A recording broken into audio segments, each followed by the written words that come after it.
ఎవరు గెలుస్తారో చెప్పడానికి ప్రశాంత్ కిషోర్ ఏమైనా బ్రహ్మనా అని బొత్స సత్యనారాయణ ప్రశ్నించారు. ప్రశాంత్ కిషోర్ ని అన్ని జిమ్మికులే అని అన్నారు. ఆయన క్యాష్ పార్టీ అని ఆరోపించారు బొత్స.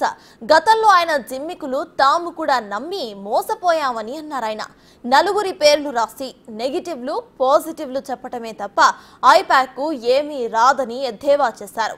రాబోయేది ఖచ్చితంగా వైసీపీ ప్రభుత్వమేనని, సీఎం అయ్యేది జగనేనని అన్నారు. ప్రశాంత్ కిషోర్ రెడ్డి ఇదేనా బ్రహ్మ అండి? బ్రహ్మ అదేమైనా బ్రహ్మ గారు తెలిసి బ్రహ్మ మీరు అనొచ్చు.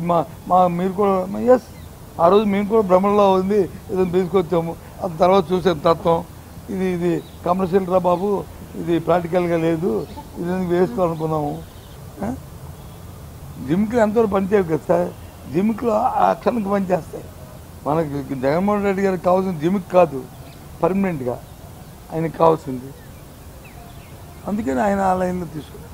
కాబట్టి ప్రశాంత్ కిషోర్ నిన్న జిమ్మికలు చేయొచ్చు. గమ్యం మేము చూసామా ఇవన్నీ జిమ్మికలు. దీనివల్ల వన్ టైం సెటిల్మెంట్ తప్పి పర్మనెంట్ సెటిల్మెంట్ కాదనుకున్నా వదిలించాం. ఐపాక్లు వచ్చి 3 పేర్లు చెప్తారు.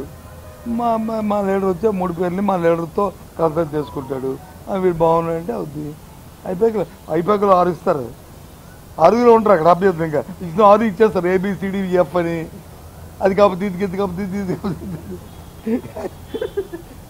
పూర్వం మన ఎంప్లాయ్మెంట్ ఆఫీసులో పూర్వం ఉన్నప్పుడు సిస్టమ్ ఉండేది కదా. అందరి దగ్గర కలెక్షన్ చేసి ఎవరికి వచ్చినా జాబ్ లెటర్ నేను ఇచ్చేవాడు అని చెప్పుకునేటట్టు ఉండేది.